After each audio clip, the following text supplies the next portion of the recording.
Judging people's top 4 favorite movies. First up, we got Anne Hathaway. She's running a level 8 mom movie build. So the primary strategy for playing the mom movie build is to start off by equipping some reliable rom-com items. But then on top of that, she activated the art mom subclass by equipping Dancer in the Dark and all that jazz. So now she has 2 OP musical items in the same build. And the cherry on top is that having this 1-2 punch musical combo allowed Anne Hathaway to unlock an absolutely broken new special ability that she can use in any interview.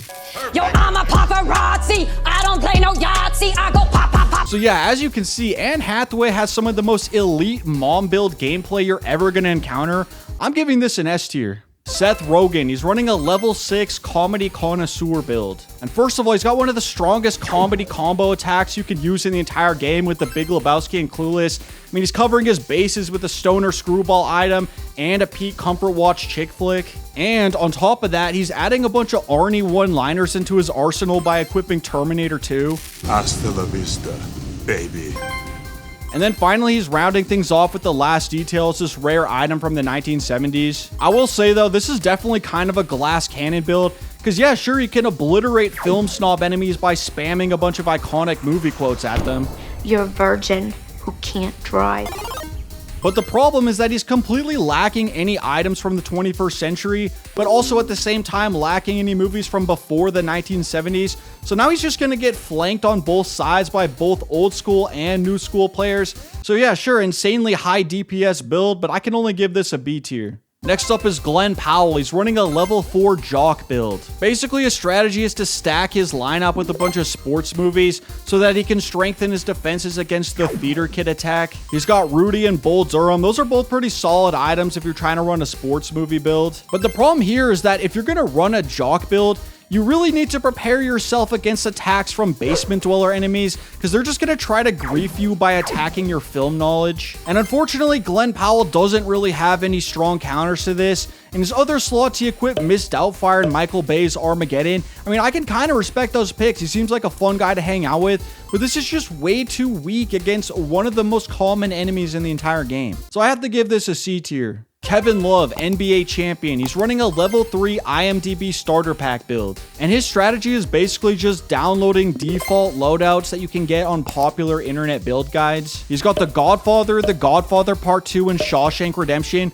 All 3 of these items are in the top 5 highest ranked on IMDb. But then in his 4th slot, he actually equipped an IMDb wildcard. This allows him to swap in new IMDb top 250 items during the middle of combat. He rotates between Butch Cassidy and the Sundance Kid, True Grit, 310 to Yuma, The Good, the Bad, and the Ugly, There Will Be Blood, Citizen Kane, Vertigo, Rear Window, Psycho, North by Northwest, Raging Bull.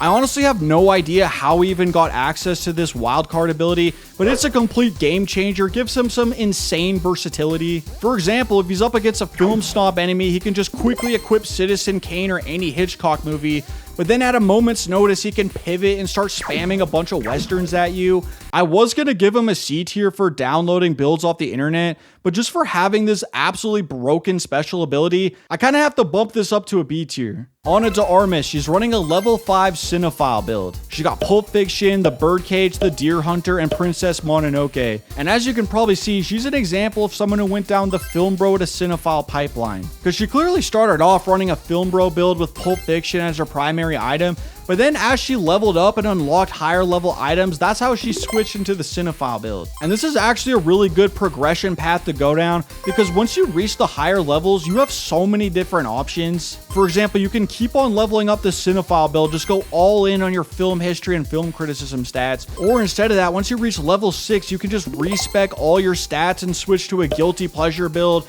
a comfort watch build, a mom or dad build, really just about any different build in the entire game. And I will say the standard mid-game cinephile build, yeah, it's pretty solid, but it's not one of the better builds in the game. But because she is on this specific progression path and has so many different options for the late game, I have to give this an A tier. Michael B. Jordan, he's running a level 6 action connoisseur build. He's got Akira, Bad Boys, Rounders, and Devil in a Blue Dress. And honestly, Akira alone is enough to completely carry an action connoisseur build. It's an insanely OP action item, but it's also one of the best sci-fi and anime items in the entire game. Plus, he also threw in Bad Boys just to keep on racking up points in the action stat. Plus, Devil in a Blue Dress and Rounders are both underrated thriller movies. This helps balance out the rest of his other stats. Generally speaking, if you're running an action connoisseur build, one of your main weaknesses is that anytime you criticize a movie, people can just start spamming you with the not enough explosions for you attack, but Michael B. Jordan can easily just counter that with an Akira Rounders combo. So this is a really solid build. I'm tempted to give this an A tier, but he is going to just run into the same issues that Seth Rogen's build had. He's investing a little too heavily into 80s and 90s movies, so highest I can go is B tier. Jordana Brewster from Fast and Furious. She's running a level 6 guilty pleasure build. And she's not messing around. She equipped an Adam Sandler comedy movie. This is one of the go-to strategies if you're playing a guilty pleasure build. But she didn't go with one of the classics like Happy Gilmore and Billy Madison. Instead, she went with Blended. So you know she is committed to the guilty pleasure strat. She's also running Saltburn. It's a pretty solid guilty pleasure item, but her big move was equipping Suddenly Last Summer. It's this rare Kathy Hepburn joint from 1959. I mean, this is just an absolute veteran move. The synergy with this build is insane, and she's even rounding everything out with Neverending Story to get some extra childhood nostalgia points. I mean, this is just some really savvy gameplay. I'm giving this an A tier. Zoe Kravitz, she's running a level 5 Edgelord Cinephile hybrid build. And she actually has a really interesting strategy because on the surface, she's basically just stacking her build with classics. That's the standard Cinephile build strategy, but all of her selections also double as being Edgelord picks. She's got Rosemary's Baby. Yeah, it is an all-time great movie, but it's also directed by one of the worst people in the history of Hollywood. She's got a Paul Thomas Anderson masterpiece, but the one she picked was Boogie Nights, the one about the adult film industry. She's got The Shining, which honestly, that's probably the most normal selection in her entire loadout.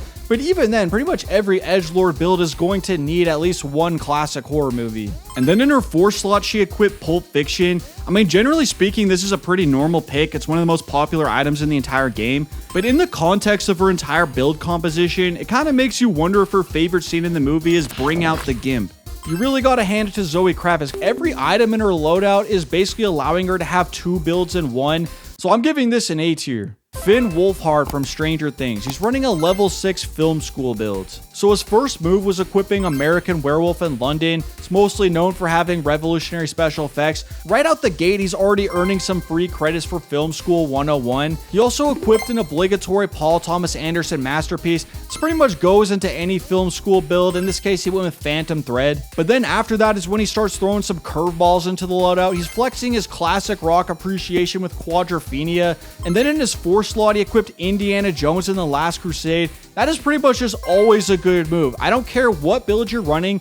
You can just always throw in any one of the 3 Indiana Jones movies. It's always going to make your build better. So honestly, this is just a pretty stacked Letterboxd build. I'm giving this an A tier. Chase Infinity from One Battle After Another. She's running a level 2 quirky build. She does have Sinners and Catch Me If You Can, but her primary strategy is to use a Wes Anderson Pixar combo attack. In this case, she went with Fantastic Mr. Fox and Ratatouille, but honestly, you could just pick any Wes Anderson movie and any Pixar movie, and putting them together into the same build automatically unlocks the quirky archetype. To be fair, this is a really solid starting class for the early game, just not going to be that effective against late game enemies, so I'll give it a C tier. Madeline Klein, she's running a level 1 tutorial build. She's got How to Train Your Dragon, How to Train Your Dragon 2, How to Train Your Dragon 3, and Almost Famous. And okay, sure, How to Train Your Dragon is a great series. I'm not saying that these aren't good items, but I gotta be honest, having 3 of them in the same build is just kind of redundant. This is not gonna work against pretty much any higher level enemies. This is just the type of build that's only really viable at the very beginning of the game in the tutorial missions. And I will give her some credit. Having Almost Famous in the 4 slot shows that she is really close to beating the tutorial.